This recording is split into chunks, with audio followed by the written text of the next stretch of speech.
ఎవరైతే సందీప్ యూనివర్సిటీ రావాలనుకుంటున్నారో వాళ్ళు మనకి తెలుగు స్టేషన్ నుంచి కానీ డౌన్ ద సౌత్ ఎక్కడి నుంచి అయినా అక్కడి నుంచి ఇక్కడికి రావడానికి అయ్యే ఖర్చులన్నీ మీరే పెట్టి తీసుకొచ్చి మొత్తం చూపించి వాళ్ళకి నచ్చిన తర్వాత అడ్మిషన్ తీసుకుంటారని విన్నాను. ఒకసారి దాని గురించి చెప్తారా? డైరెక్ట్ గా డోర్ టు డోర్ క్యాంపెయిన్స్ వెళ్ళి పేరెంట్స్ దగ్గరికి వెళ్ళి మొత్తం ఎక్స్ప్లెనేషన్ చేసి, సో వాళ్ళకి మేము చెప్తుంది ఏంటంటే మీ కళ్ళతో మీరు వచ్చి యూనివర్సిటీని చూసి దాని తర్వాత, ఎందుకంటే చదివేది ఉండేది ఎవరు? పిల్లలు. రాయలసీమ నుంచి అయితే గనక ముంబైకి వెళ్ళే ట్రైన్స్ కళ్యాణ్ జంక్షన్ వరకు టికెట్స్, తర్వాత అక్కడి నుంచి మళ్ళీ నాసిక్, అలాగే విజయవాడ, తర్వాత మనకి ఒంగోలు ఆ రీజన్ నుంచి అయితే కనుక మనకి షిరిడి నియరబుల్ మన్మాడ్ జంక్షన్ ఉంటుంది, మన్మాడ్ నుంచి మళ్ళీ నాసిక్కి. వాళ్ళకి ఫుడ్ అండ్ అకామిడేషన్ కూడా ఎవ్రీథింగ్ అనేది మేమే వాళ్ళకి బేర్ చేసి వాళ్ళకి అన్ని సాటిస్ఫాక్షన్, మేము చెప్పినట్టు ఇన్ఫర్మేషన్ ఉంటేనే మేము వాళ్ళకి అడ్మిషన్ అనేది వాళ్ళకి కన్ఫర్మేషన్ అనేది చేయడం జరుగుతుంది. గర్ల్స్ స్టూడెంట్స్ కూడా చాలా మంది జాయిన్ అయ్యారు, ఆల్రెడీ చదువుతున్న స్టూడెంట్స్ ఉన్నారు, first year, second year, third year and fourth year also.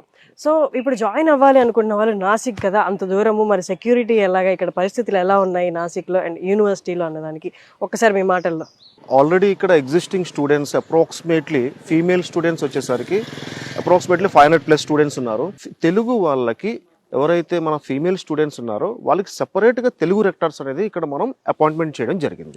Telangana and Andhra Pradesh లో ఆల్మోస్ట్ ఆల్ డిస్ట్రిక్ట్స్ లో ఉన్నాయి. లైక్ తెలంగాణలో వచ్చేసి మనకి సూర్యాపేట డిస్ట్రిక్ట్ లో ఉంది, నెక్స్ట్ నల్గొండ డిస్ట్రిక్ట్ లో ఉంది, సిద్దిపేటలో ఉంది, ఖమ్మం, వరంగల్. ఇలా ఆంధ్రప్రదేశ్ తీసుకుంటే మనకి విజయవాడ, కర్నూలు, అనంతపూర్, కడప, ప్రతి ప్లేస్ లో ఆఫీస్ అనేది ఎస్టాబ్లిష్ అయి ఉన్నాయి sir. I don't know what thought came into your mind and you started this foundation and 10,000+ students are studying under your university. Sandeep University has been enacted by Government of Maharashtra by its state assembly. It is recognized by AIU, Association of Indian University, University Grant Commission under Section 3. Also recognized by University Grant Commission under Section 2F, under Section 12B, which is very, very prestigious approval.